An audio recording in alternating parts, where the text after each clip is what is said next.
morning, welcome to CATEX TV. My name is Frank Fortunato. Today is Wednesday, December 11, 2013. If you're listening on the radio and want to watch, please go to www.catex.com.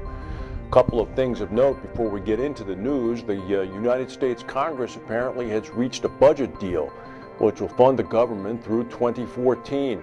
A minor miracle. It was worked out with Senator Patty Murray from Washington State, a Democrat, and Congressman Paul Ryan, a Republican from Wisconsin.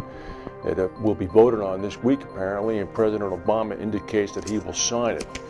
Meanwhile, the funeral ceremonies for Mr. Mandela in South Africa continue. He's now lying in state in the capital of Pretoria. And the funeral, actually, the interment will be this weekend in his ancestral hometown. Meanwhile, in the United States, some very big news. 51-year-old Mary Barra, B-A-R-R-A, has been named as the Chief Executive Officer of General Motors. General Motors, an iconic American company, the world's biggest car producer, has a woman at the helm now. This is an unprecedented move. She's going to be the 22nd woman as the CEO of a Fortune 500 company.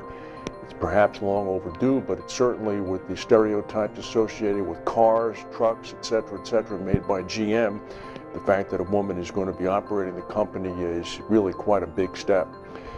Ms. Barra is an engineer by training. She has a master's in business administration from Stanford.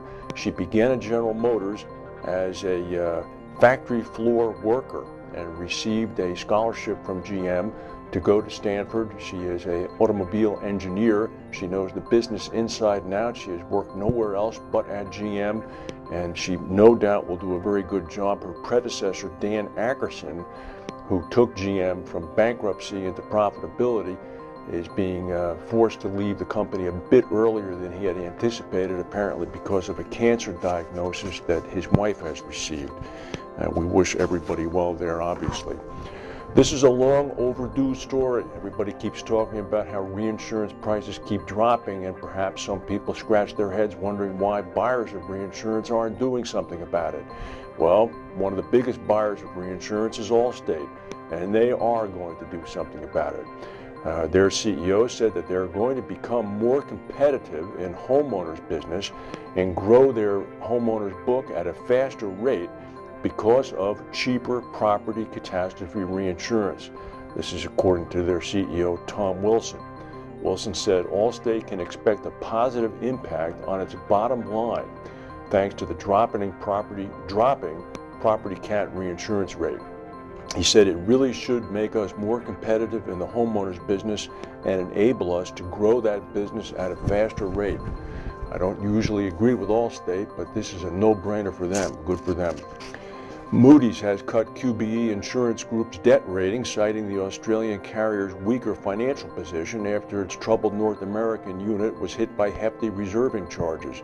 Moody's lowered the assessment of QBE's creditworthiness by one whole notch to Baa2. Shares in QBE continued to drop yesterday. The situation in Kiev, the capital of the Ukraine, is increasingly confusing. Alternating reports from both Reuters and the New York Times are indicating either that a massive melee is going on in front of the government buildings with riot police shooting freezing water on protesters, and corresponding reports saying that the riot police have backed down. Whatever's going on, it's a very dangerous situation. Even the Russians, who had been wooing the Ukrainian President Yushchenko with offers of economic aid to induce him away from the EU, have urged a halt in all discussions and a return to normalcy.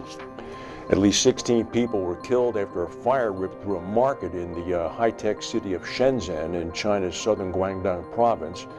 The fire was contained in 2 hours. It was in a place called the Rongjian Farmers Market, which is a wholesale produce market. German police say that one person has been killed and at least 5 others injured when a crane collapsed onto a supermarket in western Germany.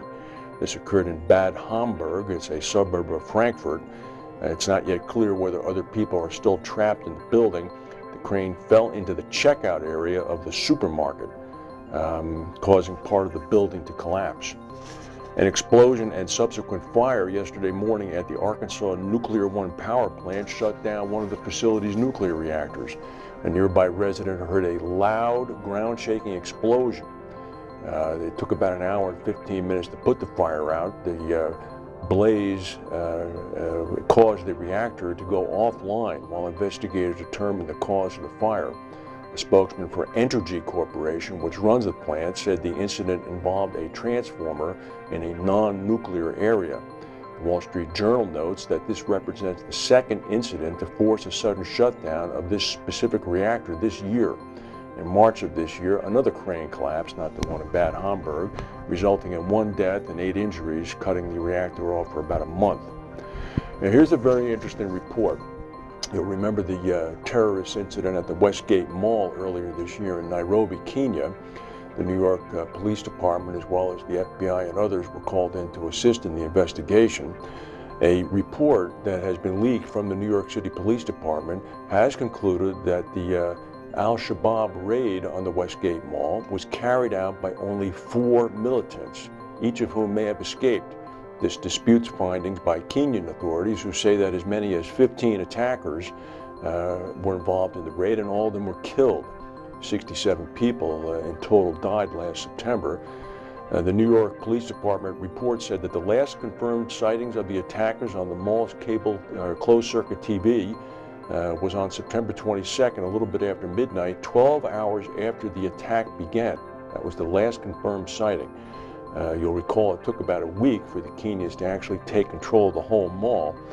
The New York Police Department says it is unknown if the terrorists were killed or escaped the mall. A major contributing factor to this uncertainty was the failure to maintain a secure perimeter around the mall.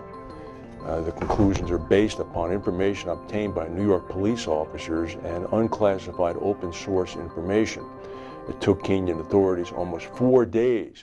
That's the news for today. If we have any breaking news, we'll come back and tell you. Thank you for watching, and we'll see you tomorrow.